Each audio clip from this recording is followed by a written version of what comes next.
Hello guys and welcome back to HES। आज हम latest release smile 2 movie को explain करेंगे, जो इस साल की मोस्ट अवेटेड मूवीज में से एक रही है। इसके फर्स्ट पार्ट को बहुत ज्यादा पसंद किया गया था और ऑडियंस को इसके सीक्वल से काफी हाई एक्सपेक्टेशंस हैं। So without wasting any time, let's get into the story. Movie को स्टार्ट करने से पहले हम आपको फर्स्ट पार्ट का एक रिकैप देते हैं। तो स्माइल के फर्स्ट पार्ट में रोज नाम की एक साइकाइट्रिस्ट को दिखाते हैं, जिसके सामने उसकी एक पेशेंट अपनी जान ले लेती है, लेकिन खुद को मारते हुए वो काफी क्रीपी स्माइल कर रही होती है। उसके बाद से ही रोज को हर जगह ऐसे लोग दिखने लगते हैं जो उसे देखकर वैसे ही क्रीपी स्माइल करते हैं। उसकी बातों पर कोई बिलीव नहीं करता और सब उसे पागल समझने लगते हैं। इन सब चीजों से परेशान होकर रोज अपने एक्स बॉयफ्रेंड जॉयल की हेल्प लेती है, जो एक पुलिस ऑफिसर होता है। उसने पहले भी ऐसे कुछ केसेस देखे थे और इन्वेस्टिगेशन से उसे पता चलता है कि ये एक कर्स है और जिसे ये कर्स लगता है वो 7 दिनों के अंदर मर जाता है। इसकी डिटेल में जाने पर उन्हें पता चलता है कि इस कर्स से एक डेमोनिक एंटिटी इंसान को पजेस कर लेती है और उस पर कंट्रोल करके उसे सुसाइड करने पर मजबूर कर देती है। और वो एंटिटी इंश्योर करती है कि कर्स्ड इंसान किसी दूसरे इंसान के सामने सुसाइड करे ताकि कर्स उसे ट्रांसफर हो सके। इससे बचने का सिर्फ एक ही तरीका है, कर्स्ड इंसान को अपने ऊपर डीमन के हावी होने से पहले किसी दूसरे इंसान को मारना होगा और ऐसा करते हुए कोई तीसरा इंसान भी वहाँ होना चाहिए जिससे कर्स तीसरे इंसान पर ट्रांसफर हो जाए।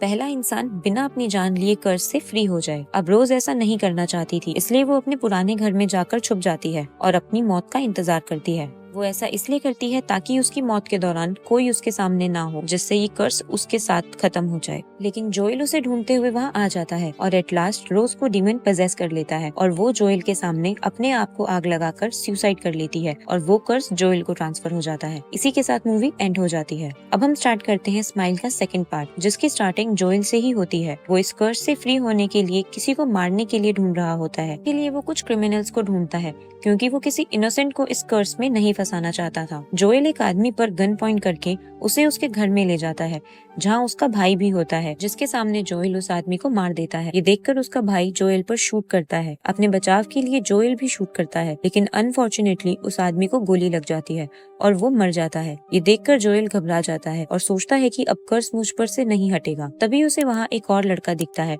जिसका नाम लुइस होता है। वो भी एक ड्रग डीलर होता है और वो जोएल को देखकर काफी घबरा जाता है, लेकिन जोएल उससे वहाँ देखकर बहुत खुश होता है क्योंकि अब वो कर्स लुइस को ट्रांसफर हो गया था और जोएल उससे फ्री हो चुका था। वो वहाँ से जैसे ही निकलने लगता है तो देखता है कि सामने से 3 लोग आ रहे हैं जो उन्हीं के साथी हैं जिन्हें उसने मारा है। जोएल गेट बंद करके खिड़की से भागता है, लेकिन तब तक वो लोग भी अंदर आ जाते हैं और जोएल पर शूट करने लगते हैं। जोएल उनसे बचकर जैसे ही रोड पर आता है तो अचानक एक कार उसे हिट कर देती है और वो मर जाता है। यहाँ से सीन डायरेक्ट फोकस करता है स्काई राइली पर, जो इस मूवी का मेन कैरेक्टर है। स्काई एक बहुत फेमस पॉप स्टार होती है। वो एक इंटरव्यू में अपने एक्सीडेंट के बारे में बताती है जिसमें उसका बॉयफ्रेंड मारा जाता है, लेकिन वो बच जाती है।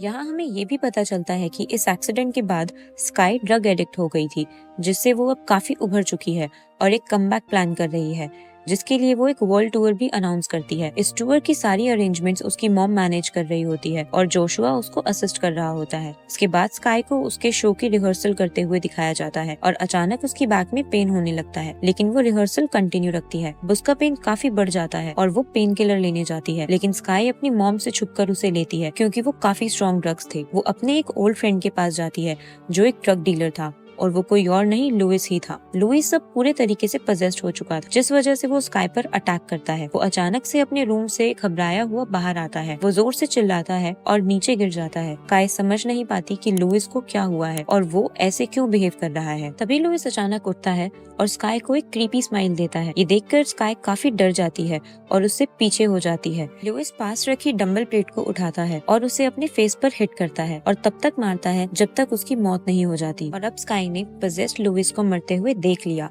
तो वो कर्स उसे पास हो गया है। ये सब देखकर स्काई बहुत ज्यादा डर जाती है और पुलिस को कॉल करने लगती है, लेकिन तभी उसका ध्यान टेबल पर पड़े ड्रग्स की तरफ जाता है, जिसे देखकर वो रुक जाती है और पुलिस को कॉल नहीं करती, क्योंकि अगर वहाँ पुलिस आती तो वो स्काई से भी क्वेश्चंस करती कि उसका लुइस के साथ क्या कनेक्शन है, जो कि एक ड्रग डीलर था। उसके बाद वो वहाँ से तुरंत अपने घर चली जाती है। उसी घबराहट में वो सोने की कोशिश करती है, लेकिन तभी अचानक उसे एक आवाज सुनाई देती है और उसे वहाँ लुइस खड़ा दिखता है, जिसका फेस पूरी तरह क्रश था। स्काई जब लाइट ऑन करती है तो वहाँ कोई नहीं होता। नेक्स्ट डे स्काई अपने शूट के लिए रेडी हो रही होती है। वो काफी टायर्ड और परेशान लग रही होती है। उसे ऐसा देखकर उसकी मॉम पूछती है कि तुम ठीक हो या कोई प्रॉब्लम है, जिस पर स्काई कहती है कि सब ठीक है। शूट के बाद स्काई अकेले एक रूम में मिरर के सामने खड़ी होकर अपनी एक फ्रेंड को मैसेज करने वाली होती है कि तभी उसे एक अननोन नंबर से मैसेज आता है जिसमें लिखा था, कल रात क्या तुम लुइस के अपार्टमेंट में थी। वो मैसेज देखकर स्काई शॉक हो जाती है और तभी उसे लुइस मिरर में अपने पीछे खड़ा दिखता है। लेकिन जब वो मुड़कर देखती है तो वहाँ कोई नहीं था,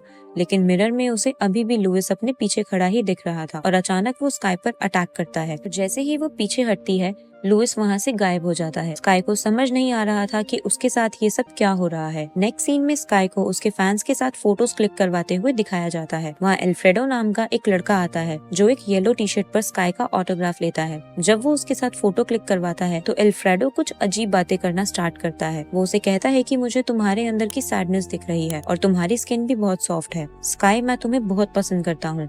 और वो जोर जोर से चिल्लाकर इसे रिपीट करता रहता है। गार्ड्स आकर उसे खींचते हुए वहाँ से बाहर ले जाते हैं। फिर इसके बाद एक छोटी बच्ची ऑटोग्राफ के लिए आती है और बिना कुछ बोले स्काई की तरफ एक क्रीपी स्माइल करती है और कॉन्टिन्यूसली उसे देखती रहती है और स्माइल करते हुए ही वहाँ से चली जाती है। अब स्काई अपने घर आ चुकी थी। वो अपनी फ्रेंड जेमा को मैसेज करती है, जिसके बाद उसका कॉल आता है और स्काई उसे मिलने के लिए बुलाती है। अब स्काई थोड़ा रिलैक्स फील करती है और पियानो प्ले करते हुए गाना गाने लगती है। तभी अचानक पानी की बोतल गिरकर टूट जाती है। स्काई उसे क्लीन करने के लिए वाइपर लाती है तो वहाँ उसे वही येलो टी शर्ट दिखती है जो एल्फ्रेडो लाया था। वो जैसे जैसे आगे बढ़ती है तो उसे वहाँ और कपड़े दिखते हैं और अचानक लाइट्स ऑफ हो जाती हैं और एल्फ्रेडो उसके सामने आ जाता है। वो जैसे ही स्काई की तरफ दौड़ते हुए आता है, वो डर कर वहाँ से भागती है और गेट ओपन करती है जहाँ जेमा खड़ी थी। वो दोनों एक दूसरे को देखकर डर जाते हैं। स्काई जेमा को कहती है कि मेरे घर में कोई और भी है और वो दोनों कुछ भारी सामान उठाकर उसे ढूंढने लगते हैं, लेकिन वहाँ कोई नहीं होता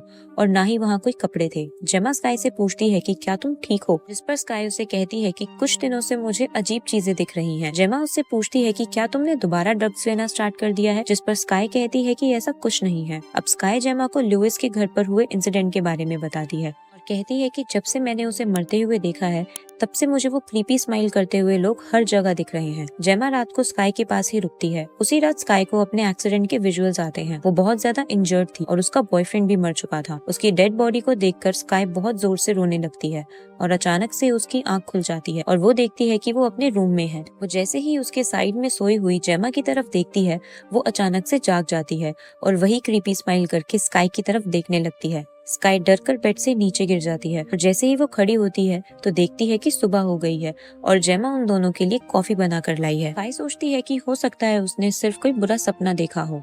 स्काई जेमा से अपने साथ टूर पर चलने के लिए पूछती है, लेकिन वो उसे मना कर देती है। तभी उसकी मॉम वहाँ आ जाती है और स्काई रेडी होकर उसके साथ निकल जाती है। नेक्स्ट सीन में स्काई को उसकी परफॉर्मेंस की फाइनल रिहर्सल करते हुए दिखाते हैं। डांस करते हुए अचानक उसे अपने सामने कोई लड़का दिखता है और वो उससे डरकर गिर जाती है, जिस वजह से उसका पैर टूट जाता है। पेन होने की वजह से स्काई बहुत तेज चिल्लाने लगती है। जब उसके बाकी टीम मेंबर्स वहाँ आते हैं तो देखते हैं कि स्काई का पैर बिल्कुल ठीक है। स्काई खड़ी होती है और सीधे अपने ड्रेसिंग रूम की तरफ जाती है। वो देखती है कि जोशुआ उसके ड्रेसिंग रूम से निकल कर आ रहा है। वो जैसे ही उसके पास पहुंचता है, उसे एक क्रीपी स्माइल देता है और चला जाता है। स्काई जब रूम में जाती है तो देखती है कि उसका पूरा सामान डिस्ट्रॉय हो चुका है। इतने में उसकी मॉम भी वहाँ आ जाती है। स्काई उसे कहती है कि ये सब जोशुआ ने किया है और मैंने अपनी आंखों से ये सब देखा है। उसकी मॉम उसे बताती है कि जोशुआ आज पूरा दिन मेरे साथ ही था। उसकी मॉम उससे पूछती है कि क्या तुमने फिर से ड्रग्स लेना स्टार्ट कर दिया है, जिस पर स्काई कहती है कि ऐसा कुछ भी नहीं है, मुझे कुछ प्रॉब्लम हो रही है लेकिन मेरे पास उसकी कोई एक्सप्लेनेशन नहीं है। अपनी मॉम को रात के चैरिटी प्रोग्राम के शो को कैंसिल करने के लिए बोलती है, जिस पर उसकी मॉम उसे कहती है कि तुम प्रोड्यूसर को ऑलरेडी कमिट कर चुकी हो और हम लास्ट मोमेंट पर शो कैंसिल नहीं कर सकते। ना चाहते हुए भी स्काई को वहाँ जाना पड़ता है और उसे वहाँ एक स्पीच भी देनी होती है। जैसे ही वो स्टेज पर जाती है, उसकी स्पीच टेलीप्रॉम्प्टर पर स्टार्ट हो जाती है, लेकिन बीच में वो बंद हो जाता है। स्काई कुछ सेकंड्स के लिए चुप हो जाती है क्योंकि वो उसी स्पीच के भरोसे वहाँ आई थी और उसने खुद कुछ प्रिपेयर नहीं किया था। जब वो मशीन नहीं चलती तो स्काई खुद ही स्पीच देना स्टार्ट करती है और वो कुछ बहुत ही अजीब और इलॉजिकल बातें करती है। ऑडियंस में बैठे सभी लोग उसे अजीब तरीके से देख रहे होते हैं। अचानक टेलीप्रॉम्प्टर स्टार्ट हो जाता है और स्काई उस स्पीच को पढ़ने लगती है। स्पीच के एंड में एक बहुत ही अजीब लाइन थी जिसमें लिखा था कि अब मैं स्टेज पर बुलाना चाहूंगी पॉल हडसन को। ये नाम सुनते ही ऑडियंस और स्काई दोनों ही शॉक हो जाते हैं, क्योंकि पॉल स्काई का बॉयफ्रेंड था जो कार एक्सीडेंट में मर गया था। तभी उसे पॉल ऑडियंस में से उठकर स्टेज की तरफ आता दिखता है, जो वैसे ही क्रीपी स्माइल कर रहा था। स्काई डरकर अपनी आंखें बंद कर लेती है। जैसे ही वो आंखें खोलती है तो पॉल अचानक उसे पीछे से पकड़ लेता है, जिससे डरकर स्काई उसे स्टेज से नीचे धक्का मारती है। लेकिन जो स्टेज से गिरता है वो पॉल नहीं बल्कि एक लेडी होती है। इस पूरे इंसिडेंट के बाद स्काई की मॉम और उस शो का ऑर्गेनाइजर सभी लोगों से माफी मांगते हैं।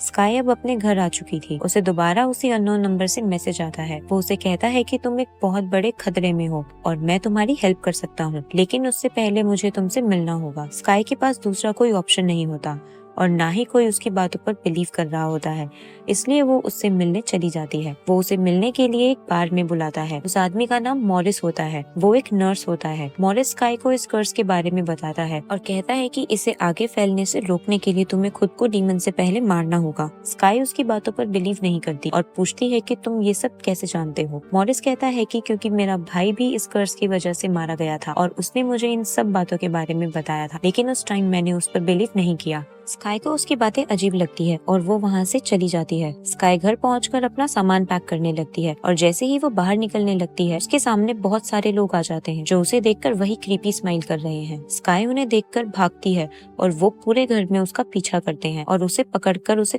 पूरी तरह मारते हैं। उनमें से एक स्काई के मुंह के अंदर अपना हाथ डाल देता है और यहाँ से सीन कट हो जाता है और स्काई और पॉल को दिखाते हैं, जो उनके एक्सीडेंट होने से पहले का सीन था। वो दोनों बहुत ही ज्यादा नशे में होते हैं और उनके बीच फाइट हो रही होती है। गुस्से में स्काई स्टीयरिंग को खाई की तरफ मोड़ देती है और उनकी कार क्रैश हो जाती है। अब स्काई अचानक डरकर उठती है तो पता चलता है कि उसे दोबारा एक्सीडेंट का सपना आया था। वो एक हॉस्पिटल में एडमिट होती है जहाँ उसकी मॉम भी थी।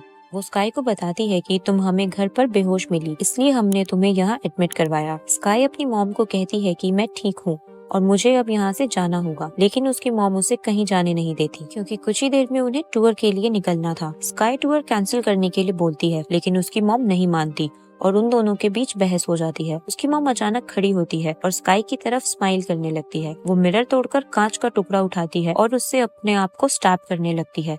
ये देखकर स्काई डर जाती है और जैसे ही वो बाहर भागने के लिए गेट खोलती है तो उसे वो कांच का टुकड़ा अपने हाथ में दिखता है और उसके पूरे कपड़े ब्लड से भरे हुए होते हैं। वो पीछे मुड़कर देखती है तो उसकी मॉम मर चुकी थी और स्काई ने ही उसे मारा था। स्काई वहाँ से छुपकर भागने की कोशिश करती है, लेकिन जोशुआ उसे देख लेता है। स्काई पास खड़े गार्ड की गन छीन लेती है और हवा में फायर करके सबको डराकर वहाँ से भाग जाती है। वो हॉस्पिटल से बाहर आती है तो वहाँ उसे जेमा मिलती है, जो उसे कार में लेकर वहाँ से निकल जाती है। जेमा उससे पूछती है कि ये सब क्या हो रहा है। स्काई उसे एक एड्रेस देती है और दोनों वहाँ के लिए निकल जाते हैं। तभी स्काई देखती है कि उसे जेमा का कॉल आ रहा है, लेकिन वो तो ऑलरेडी उसके साथ है और ड्राइव कर रही है। स्काई कॉल पिक करती है और उसे पता चलता है कि जिस दिन उसने जेमा को मैसेज किया था उस दिन के बाद आज जेमा ने उसे कॉल किया और ना ही वो उसे मिलने उसके घर आई थी। स्काई जैसे ही अपने साथ बैठी जेमा की तरफ देखती है वो उसे देखकर स्माइल करती है। स्काई अपनी आंखें बंद कर लेती है और जैसे ही वो आंखें खोलती है तो देखती है कि वो खुद ही ड्राइव कर रही है। स्काई स्पीड बढ़ाती है और सीधा मॉरिस के पास पहुंच जाती है। मॉरिस उसे एक फ्रीजर रूम में ले जाता है। उसका प्लान स्काई को एक इंजेक्शन लगाकर टेम्परेरी मारने का होता है, जिससे डीमन को लगेगा कि स्काई मर गई है और ये कर्स खत्म हो जाएगा। फ्रीजर रूम में होने की वजह से उसका माइंड फ्रीज रहेगा और डेड नहीं होगा और वो फिर उसके हार्ट को रिवाइव करके स्काई को जिंदा कर देगा। मॉरिस स्काई को फ्रीजर रूम में छोड़कर बाहर चला जाता है। स्काई स्ट्रेचर पर लेटी होती है और उसे सीलिंग पर एक्सीडेंट वाली स्काई दिखती है, जो अचानक उसके ऊपर गिर जाती है। वो असल में एक डीमन है और स्काई पर अटैक करता है। वो डीमन स्काई को पकड़कर उसके मुंह के अंदर हाथ डालकर उसे पजेस करने वाला होता है, लेकिन तभी स्काई उसकी फिंगर्स को बाइट करके क्रश कर देती है और खुद ही अपने इंजेक्शन लगा लेती है। उसे लगता है कि अब ये डीमन उसका कुछ नहीं बिगाड़ पाएगा, लेकिन तभी उसे रियलाइज होता है कि उसके हाथ में कोई इंजेक्शन नहीं था और फिर उस डीमन ने स्काई के दिमाग के साथ गेम खेला था। वो डीमन उसे एक रूम में बंद कर देता है और कुछ ही सेकंड्स बाद गेट ओपन होता है और स्काई अपने आप को स्टेज पर परफॉर्म करते हुए देखती है। वहाँ करोड़ों ऑडियंस होती है और उन्हीं के बीच उसकी मॉम भी होती है, जो बिल्कुल ठीक थी। स्काई बहुत ज्यादा कंफ्यूज होती है और तभी उसे अपने सामने खुद की एक कॉपी दिखती है, जो उसकी तरफ देखकर वही क्रीपी स्माइल कर रही थी। वो कॉपी अपनी ड्रेस के साथ अपनी बॉडी को भी अपने हाथों से फाड़ देती है और उसके अंदर से इस कर्स का रियल डीमन सामने आता है और ये सब स्काई के अलावा किसी को नहीं दिख रहा था। वो डीमन स्काई के मुंह को चीरते हुए उसकी बॉडी में चला जाता है और स्काई अब पूरी तरह से पजेस्ड हो चुकी थी। वो पूरी ऑडियंस के सामने माइक को अपनी आंख में घुसाकर अपनी जान ले लेती है। सभी लोग बहुत तेज चिल्लाते हैं और इसी के साथ मूवी एंड हो जाती है। अगर आपको हमारी वीडियो पसंद आई तो उसे लाइक जरूर करें और ऐसे ही अमेजिंग मूवीज के एक्सप्लेनेशन के लिए हमारे चैनल को सब्सक्राइब करें। Thanks for watching.